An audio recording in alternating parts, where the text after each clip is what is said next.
অবশেষে কিন্তু দারুণ সুখবর পেয়ে যাচ্ছেন অন্তর্বর্তীকালীন সরকারের পক্ষ থেকে সরকারি চাকরিজীবীরা। আপনারা দেখতে পাচ্ছেন এখানে সময় পত্রিকা এসেছে মহার্ঘ নিয়ে বড় সুখবর। এ সম্পর্কে আজকের ভিডিওতে থাকবে এবং অর্থ উপদেষ্টা যে মহার্ঘ নিয়ে যে তথ্য দিয়েছেন সে সম্পর্কেও আজকে ভিডিওতে জানিয়ে দেওয়া হবে। তো চলুন মূল আলোচনা। তবে তার আগে অনুরোধ থাকবে আমাদের এই চ্যানেলে যারা নতুন সদস্য হিসেবে এসেছেন চ্যানেলটি সাবস্ক্রাইব করে আমাদের সাথেই থাকুন, যাতে যখনই কোনো আপডেট নিউজ আমাদের হাতে এসে পৌঁছে সাথে সাথে যেতে পেয়ে যেতে পারেন। এবং এখানে যেটা বলা হচ্ছে যে সরকারি কর্মকর্তা কর্মচারীদের মহার্ঘ ভাতা দেওয়ার সিদ্ধান্ত যে নিয়েছে তা শিগগিরই বাস্তবায়ন হবে বলে জানিয়েছেন জনপ্রশাসন মন্ত্রী সিনিয়র সচিব ডক্টর মোহাম্মদ মোখলেসুর রহমান। তিনি বলেছেন যে মোখলেসুর রহমান জানান যে মহার্ঘ ভাতা ইস্যুটা অর্থ মন্ত্রণালয়, তবে আমি একজন মেম্বার, ইতিমধ্যে কিন্তু মিটিং সংগঠিত হয়েছে এবং খুব শীঘ্রই হবে। তো এর ব্যতিক্রম হবে, আগে পেনশনভোগীরা মহার্ঘ ভাতা পেত না, এবার পাবে, একটা রিজনেবল হারে পাবে। পরে বছর ইনক্রিমেন্টের সময় এই মহার্ঘ ভাতাটা তার বেসিক সঙ্গে যুক্ত হবে। এই বাজেটে মহার্ঘ ভাতা কার্যকর হবে কিনা এই প্রশ্ন বলেছেন যে এই বাজেটে 30 জনের মধ্যে, আমি বলবো অবশ্যই এর মধ্যে হবে, তার আগে হবে ইনশাআল্লাহ।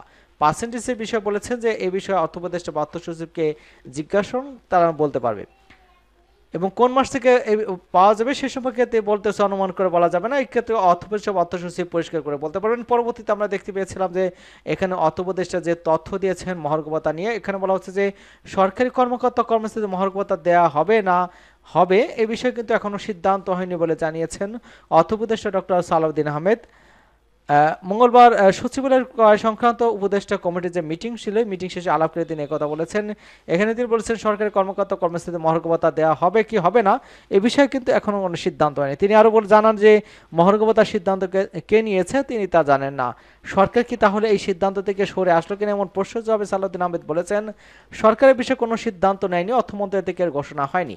এর আগে এই বিষয়ে বিভিন্ন গণমাধ্যমে সংবাদ প্রকাশ হয় রে সরকারি কর্মকর্তা কর্মচারীদের মহার্ঘ ভাতা যে সিদ্ধান্ত নিয়েছিল সরকার তা দেওয়া হবে না। খবরে বলা হয় সরকারি কর্মকর্তা কর্মচারীদের আপাতত পাচ্ছেন না মহার্ঘ ভাতা। জানুয়ারি থেকে এই ভাতা কার্যকর যে কথা হয়েছিল সেই অর্থনীতির বর্তমান টালমেটের পরিস্থিতি কিন্তু সেখান থেকে অন্তর্বর্তীকালীন সরকার সরে এসেছে। এবং এর আগে 9 জানুয়ারি সচিবালয়ে সাংবাদিকদের সঙ্গে আলাপকালে জনপ্রশাসন মন্ত্রণালয়ের সিনিয়র সচিব ডক্টর মোহাম্মদ মোখলেসুর রহমান বলেন যে সরকারি কর্মকর্তা কর্মচারীদের সরকার মহার্ঘ ভাতা দেওয়ার যে সিদ্ধান্ত নিয়েছে তার শিগগিরই বাস্তবায়ন হবে।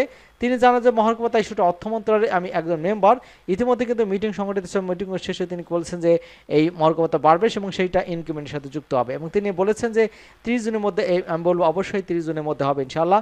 এবং পার্সেন্টেজ বলেছিলেন যে অর্থ উপদেষ্টা এবং অর্থ সচিবকে জিজ্ঞাসা করেন এবং অর্থ সচিব কিন্তু অর্থ উপদেষ্টা যেটা বলেছেন যে এটা বিষয়ে কোনো সিদ্ধান্ত হয়নি। এবং অন্যদিকে আমরা দেখতে পাচ্ছি যে মহার্ঘ ভাতা যদি সিদ্ধান্ত থেকে বাতিল হয়ে যায় সেক্ষেত্রে কিন্তু কর্মবিরতি সব কঠোর কর্মসূচির হুঁশিয়ারি দিয়েছেন 11 থেকে 20তম গ্রেডের চাকরিজীবীরা। তারা জাতীয় প্রেস ক্লাবের সামনে আয়োজিত প্রতিবাদ সমাবেশে বক্তারা সব কথা বলেন। পুরামের সভাপতি লুৎফর রহমান সভাপতি উপস্থিত ছিলেন, এখানে উন্নয়ন পরিষদ জিয়াউল হক সহ অনেকেই কিন্তু এখানে উপস্থিত ছিলেন। এবং 11 থেকে 20তম গ্রেডের চাকরিজীবী ফোরামের সাধারণ সম্পাদক এবং সমন্বয়ক মাহমুদুল হাসান বলেন, আমরা পত্রিকার মধ্যে জানতে পারলাম এই মুহূর্তে কিন্তু মহার্ঘ ভাতা দেওয়া হবে না। যদি এই ধরনের কোনো হটকারী পদক্ষেপ নেওয়া হয় তাহলে কঠোর কর্মসূচি ঘোষণা করা হবে, প্রয়োজনে কিন্তু স্বদেশ কর্মবিরতির মতো কর্মসূচি ঘোষণা করা হবে। এবং ইতিমধ্যে কিন্তু কর্মসূচি ঘোষণা করেছেন 1 মাস থেকে কিন্তু সারা দেশে কর্মচারী কিন্তু কর্মবিরতিতে যাচ্ছেন।